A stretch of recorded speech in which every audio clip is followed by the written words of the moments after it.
Guys, this is Dr. Lior Bar-El. Today, we're going to be doing an episode about a spiritual thing at a big vicar, a big debate with a person who calls himself a learned rabbi.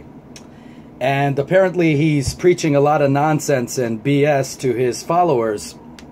First off, I got to make a couple of mentions here. I'm not going to be saying any names here, only a last name. His name is Rabbi Mesger, and there's like 7 of them that I know, and this guy who I don't know. So I don't want to, bash anybody. The thing is, I came up to this gentleman, and I came up to this beast, and I told him that, my findings and how he is wrong, what he is quoting to his followers. And apparently he did not want to listen. Even afterwards, when I proved it to him, he ended up speaking Lashon Hara against me behind my back after blocking me. I wanted to make sure that the other people out there truly understand his followers. First off, I was told by an awesome rabbi and a rebbitzin that apparently I have followers. So I'd like to just say one thing. I don't like followers, people. I do these videos and I do these educational things because I want to make you into lions. I want you to question. You have to understand, Asalech Harav is make yourself a rabbi. This is back in the days and when in the time of the Rishonim, these people knew what they were talking about. Today's Hellenized people, I mean, anything's possible. But the thing is, it does not mean Naaseh v'nishma to rabbis. It means that they are your teachers. Make yourself a teacher so you may learn from him and all that and goodness and whatever.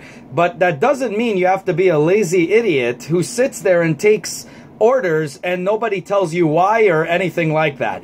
It's your responsibility to learn Torah and to have him as a teacher, and you compare notes. Like, for instance, you go to a school, you get a test, right? You go, you learn, the teacher teaches you, you get, the teacher, if he really wants you to learn, if he's a good teacher, would say, what do you think about it, okay? So this is really what the debate was about. And I'm going to explain to you my things and his things and what is also, what's written and all that stuff. Okay, so we're talking about the, so first let me just say, I don't want followers. I want people to be leaders. That's why I do this. So you guys can read, and the Torah Shebesod could come to you. The Torah Shebesod is the hidden layers of Torah that comes to each individual in their own time when they cycle through the Torah. This is why it's very essential, it's very important for you to know and understand Torah and then have debates with your rabbi and talk to them and this and that. And that's how you'll become learned, as they call it. So, I just needed to say that. I'm not looking for followers. I hate that damn word. I am here to make you into lions, not sheep. The problem is, there's too many sheeple out there, and I want to make sure that you guys are lions. Now, you're saying, Lior, all your spiritual videos, you usually have a talit on. Why don't you have it?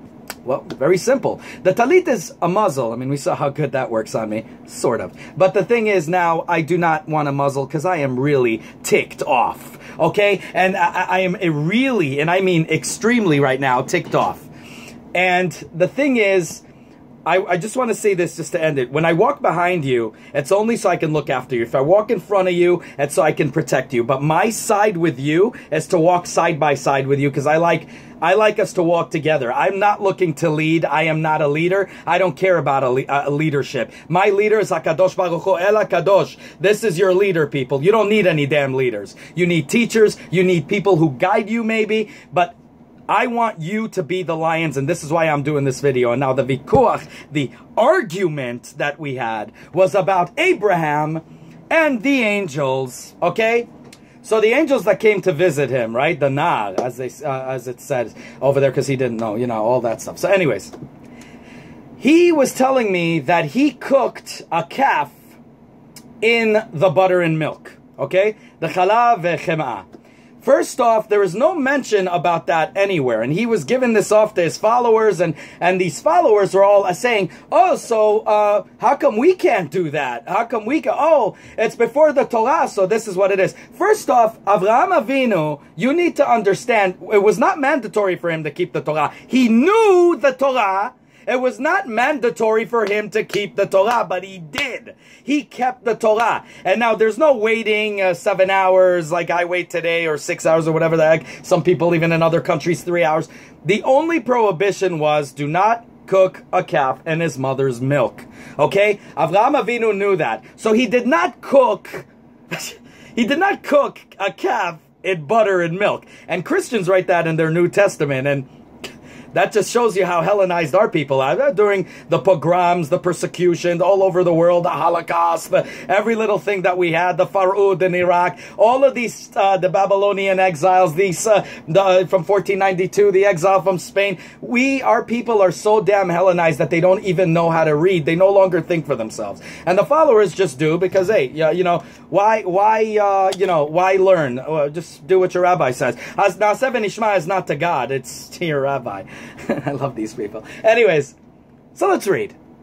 Okay, I usually know some things, and I don't want to say the lines because I usually summarize things when I say it. I want to actually read it word for word for word. I believe Chafetz Chaim also said that when you read, it's always good not to do it by heart. It's always good to read also because then you know you're not making a mistake. So I summarize, but now I'm not going to summarize. I'm going to read it how it is. Okay, there you go. V'ikach chem'a v'chalav uven habakar asher asa v'iten lefanehem vehu omed alehem tachat ha'etz ve'yocholu. Right, and then before that it says ve'el habakar ratz Avraham va'yilech ben bakar rach, which means young calf, right? Ve'tov ve'iten el hanar, he gave to the nar. To the angels, okay, so first off, we don't see anywhere where he says, I cooked it in the milk. It says he brought butter, he brought this, and he put it on the table and presented it to them. First off, now, we got to understand, and then he said, oh my God, he said, and this is why the humans are better than the angels.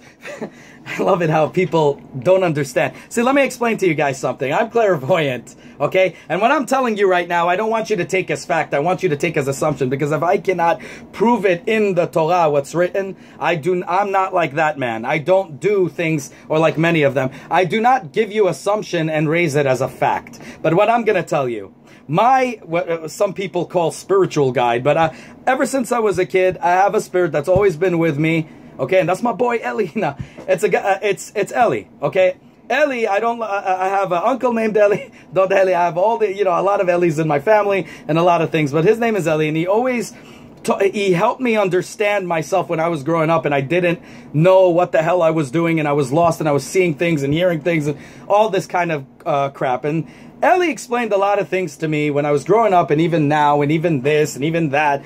And pretty much what it is that people do not understand the concept of angels anymore.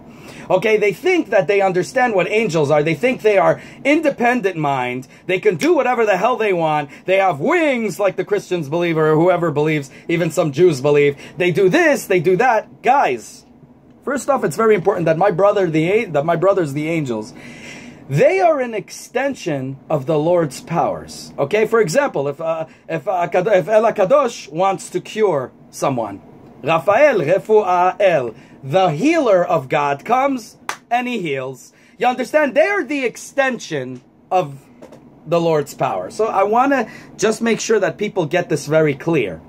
V'yachlu could mean could mean that they took part in the feast, but it doesn't necessarily mean they ate. In fact, they did not eat. In fact, they cannot eat. They might have pretended, but they cannot eat. But now that wasn't the issue. Okay, the issue, it is, because he said they ate it. The issue is there was no prohibition about eating meat, then cheese, or cheese, then meat. There was, do not boil a calf in his mother's milk, mainly because it was pagan to do that. Back in the day, the Akumim did this. And it's pagan, and God wanted us to be different, and there you go. And today there's all kinds of scientific proof that it's not good for your colon. People have colon cancer and stuff when they mix things together. Okay, so the Rabbanim also were correct for saying wait, because it makes sense, even though there's a lot of things trapped in the crevices of your colon. So even that doesn't make sense to wait 7 or whatever hours. You'd have to wait years, because meat stays. There's actually scientific proof that it waits for years, but it proves that it is good when you wait. It is actual, there's a scientific proof that you guys could check. Now, the Christians want to do everything against God. So, you know, not the Christian people, but the people who wanted that agenda, the original Edomites. So what they wanted to do is to take the Lord, what the Lord said, and instead of, you know, cooking in his mother's milk, oh, they cooked it in his mother. You know, Abraham cooked a calf in his mother's milk. Tell me where in these two sentences I just read right here, tell me where it says that he cooked them together. Okay? He brought it to them. Then yochlu.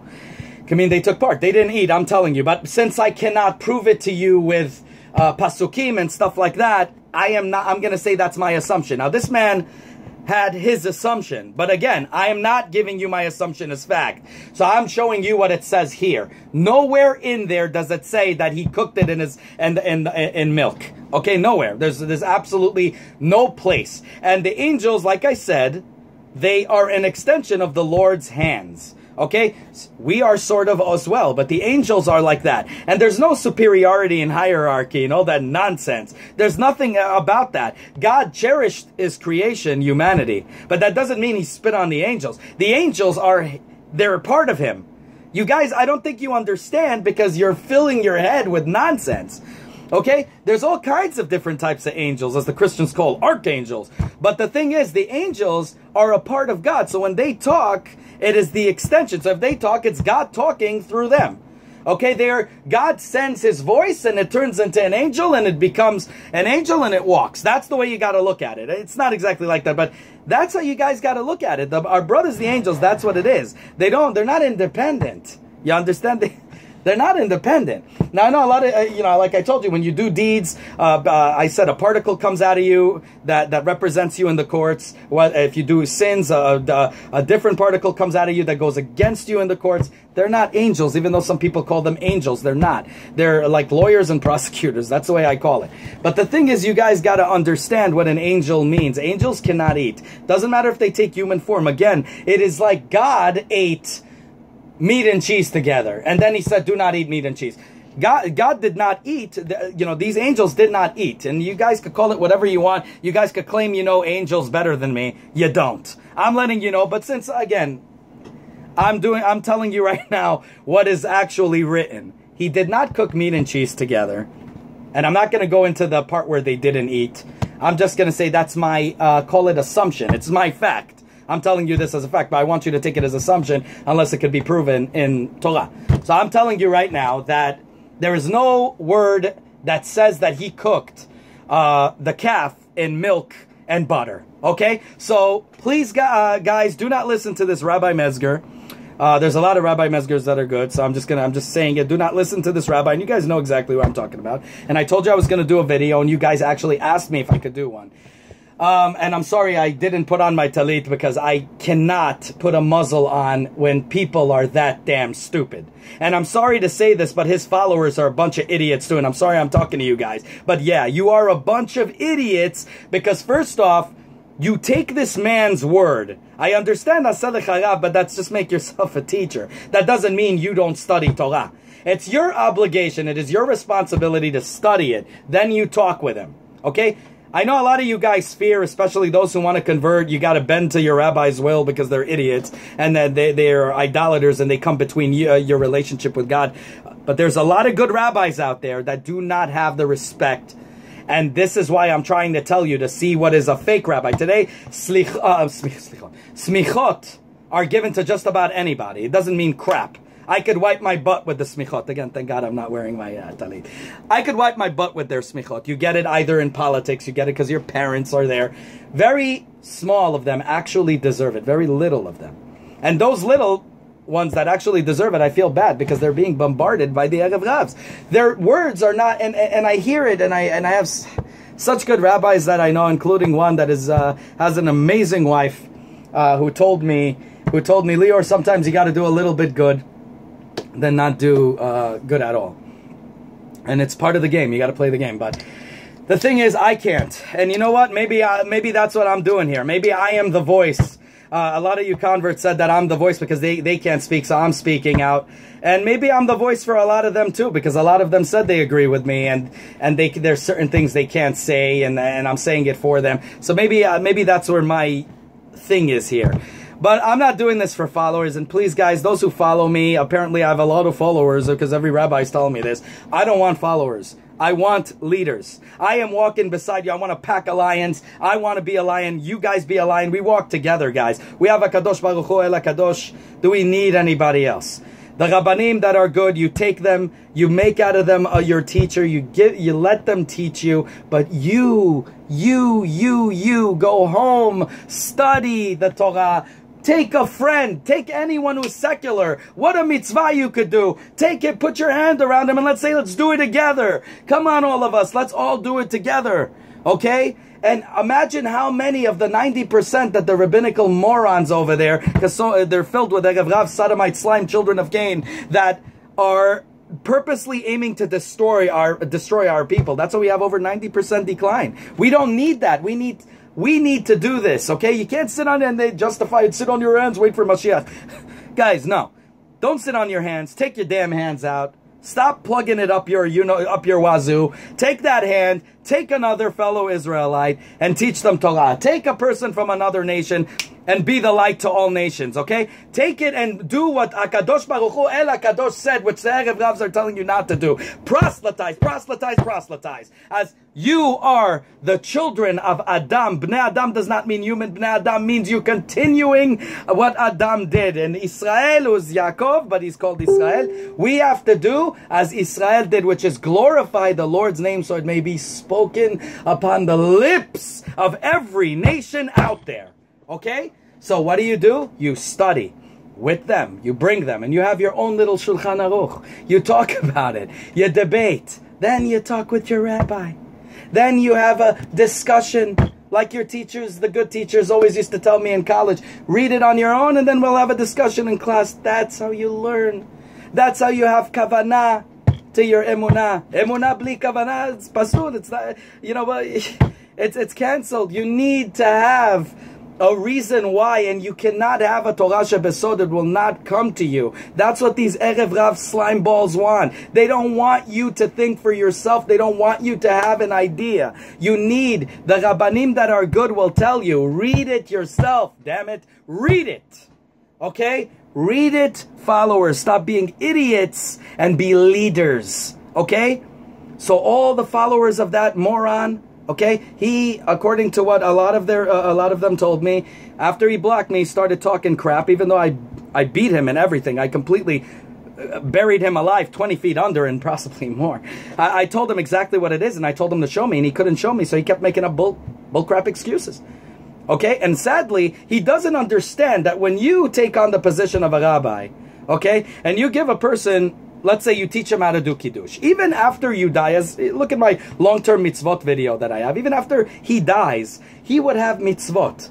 But if he tells somebody to do wrong, he tells them do bad, do this, do that, guess what happens? Guess what happens? If he doesn't teach him right, okay, and he doesn't know any better, I mean, if he figures it out on his own and still does stupid, that's his problem, you know, too. This rabbi, after he dies, will not get mitzvot. He'll get averot. You see, the people of today, they don't understand what the next dimension is. I understand every damn dimension. And you could come to me and speak to me, and I will prove it to you, you stupid monkeys. And I will show you exactly what it is. You have no idea what I'm talking about. You don't know what judgment is. You have no idea what the Lord's judgment is. That's why you talk out of your butts. You don't understand. The good rabbanim, always, like my uncles, like all of them, they always, even when they read and they teach, they're so careful not to make a mistake. And if they make a mistake, look at me, for example. I don't consider myself a rabbi, even though so many people call me that. I don't want people calling me that because I don't like what that name is associated with today. What happens is when I make a mistake, for example, I'll say it even here because I make public declarations. I was taught in a yeshiva, I just never cared. See, things that matter to me, I actually care about, and I investigate. But things that, no matter what, is not kosher, I didn't care. So I learned that a long time ago, a part of a camel was kosher, but we don't know, so it's non-kosher. So to me, it's non-kosher animal, I didn't care. I had a discussion through an amazing person who's about to convert, and she told me her rabbi, who is a rabbi I very much respect, told her that's not the case, and I spoke with the rabbi, and I'm not going to say his name because I don't want rabbanim's names associated with me because, you know, well, they know. This man corrected me. I said it on my post, though. Maybe I shouldn't have said his name on my post, but this is a while back. But he told me, and he said, Lior, it doesn't make sense. I mean, what are you talking about? There's no part of the camel is kosher or not. It doesn't make any sense. And I was like, oh my God, that's so true. That doesn't make any sense. I'm so stupid. Why did I say that? The thing is, I didn't care because it was a non-kosher animal either way, so I never cared to even think about it. But I did, as the yeshiva, you know, taught me.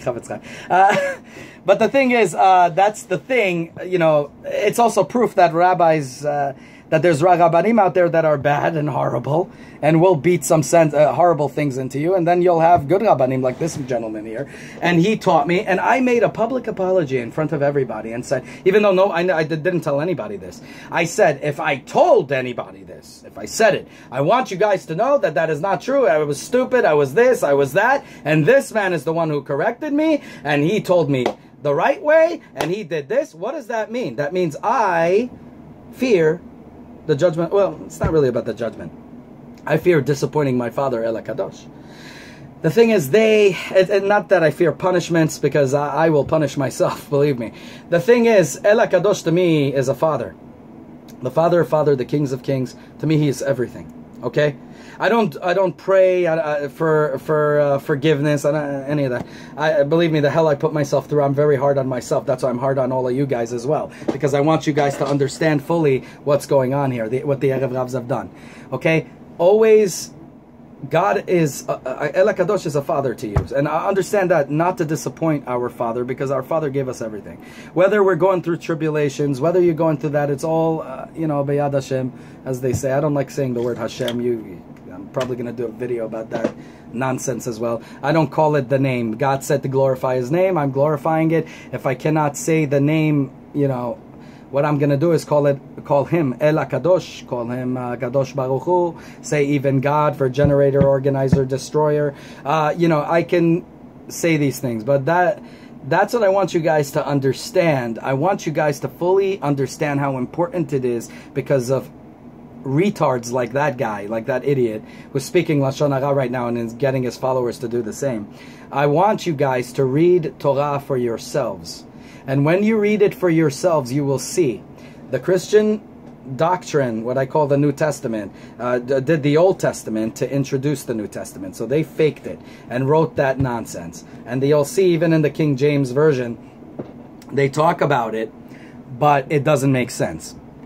And they have 3 different versions, and they say this one says that, this one says he presented it together, which is the right way, and then they say this one says he cooked it in the butter and milk, purposely. You know, like they say, anything that comes between God and man, as it says in Exodus, God said it, is idolatry. And they wrote, of course, you can't go to the Father without coming through the Son. Please look in my anti-messianic videos. You'll see why I talk against the messianics and how I disprove them completely. 3 videos. But anyways, our people are not that far off, sadly, because they're listening to this mumbo-jumbo. And the thing is, this man is supposedly this learned man, very, very learned. And he thinks he knows what he's talking about. So I just want you, his followers, and the people that I know, the leaders, the lions, the pack of lions, people that I want you to understand that you influence me just as much as I influence you. I have good influences on one another. And we each are the Shekhinah. We are the Shekhinah. We each carry the Neshama. We have the presence of El HaKadosh in us all the time. We have the presence. And you guys, oh, sorry. Look at my videos. Not going to be too controversial. Of El HaKadosh. Within us. We are the Shekhinah. There's no need for a temple, but whatever. The Mashiach is Am Yisrael. To bring Am Yisrael together, to bring us together, to unify one another, to be knowledgeable in Torah, to have a Shulchan Aruch every day if we can. if we can, you know, and get together and talk with the rabbanim and to speak with them and to learn. Maybe you were wrong, maybe you were right. The Torah Shebesod needs to come to each individual. It is very, very essential because everybody sees a sunset different. I once did an experiment and put a painting up, and I said, guys, you know, I want you to translate it. You give it meaning. And I said it. I'm not going to give it meaning, even though I made it. I'm not going to give it meaning. And each person saw things that I didn't see. And they gave this painting far more meaning than I ever could even imagine. And when I did this painting, it's not a painting, it's more like a whatever. I did it just off a vision I had. I didn't want any influence to go in it. I didn't even want to solve the vision. I wanted them to solve the vision.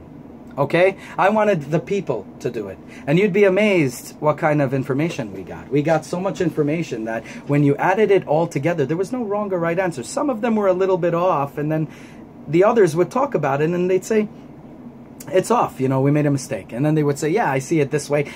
In the end, we came out with such a definition that you cannot... You don't understand. This is why HAKADOSH cherishes humanity so much. You just don't get it, people, do you? It's the amount, it's the free will. You have to understand, when you have free will, for example, if you're being told what to do and you do it, that's not free will. Then you have no choice to do bad. That's your deeds mean nothing. You understand? You know how you give your deeds meaning? When you have that chance to do or not to do, and you make the right decision. That deed has so much power. It doesn't make you superior to the angels, because again, the angels are part of God, you idiots. So stop saying superiority.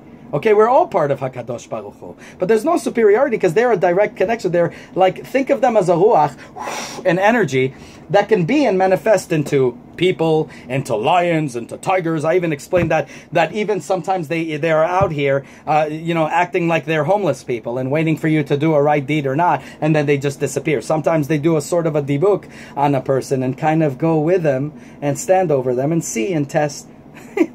Okay, this is what angels do. They're told what to do. They do it, and they're amazing because they're part of HAKADOSH Baruch Hu. They're a power of HAKADOSH Baruch Hu.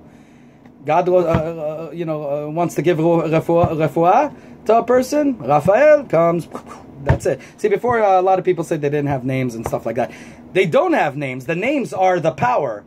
God wants to heal. He sends a refuah in an energy called what people call an angel. And this refuah can talk, can do this, can do that, just like he created you. So you got to understand what angels mean. When they say Lord of Hosts, the hosts are part of him. Do you understand? The hosts are all part of him. They're not independent. They're not free thinkers. Okay? So you have to understand what that means. There's no problems with them. They're different. Okay? They're a part of God. They are God. You know, God is them. Yes, you don't pray to them. You pray to God because it's God who. Yeah, you understand what I'm trying to explain it to you. I don't think I'm getting through though, but that's what it is. Okay, so people, if you have any questions, feel free to comment below. I'm surprised they kept it pretty clean, other than the thing up the what. But the thing is, I've been pretty clean right now. So yeah, maybe you guys are getting to me. You see, again, positive influence on me. Anyways, let me know what you guys think. Like, subscribe, dislike, or dislike. I really don't care. Like, subscribe, dislike. Look at my other videos as well. And learn, please, on your own. And also, my beautiful, beautiful people that are telling people that you're my followers. Guys, I love you, okay? You're not my followers. You are my brothers. You are my sisters. I am your follower, okay? I don't even like saying that. I don't follow anyone, okay? We're brothers and sisters. We help each other out. And who is our leader, and who are we followers to? HAKADOSH. We don't need anybody else, okay? And we study, and we talk, and we debate, and we have a discussion, okay? That's what we have to do, a discussion. So please have a discussion with me. And if you're wrong, please, I just gave you the facts. Admit you're wrong. Or even, you know what? Don't admit. Just tell your followers, you dumb idiot. Tell your followers, the people who follow you blindly, the sheeple, tell them that you were wrong, or even just tell them the truth. Say, I found here and this and that. Say, even make up nonsense. You know what? I'll forgive you for your lashon hara. You know what you do? Say Lior is a moron and make up some other nonsense, but say and lead to the same answer. Okay, there you go. I'm giving you a free pass at me. So anyways, didn't cook the meat. Okay, didn't cook the calf and his mother's milk. Didn't happen. Didn't cook it in milk or the butter. Didn't happen. The angels didn't eat. I'm just putting it out there, but, you know, I'm not going to make much of a discussion of it because I cannot, it's not written, so I want to give you what's written. So that is what it is. Now, I'd like to hear what you guys think. Have a good one. Take care. Bye.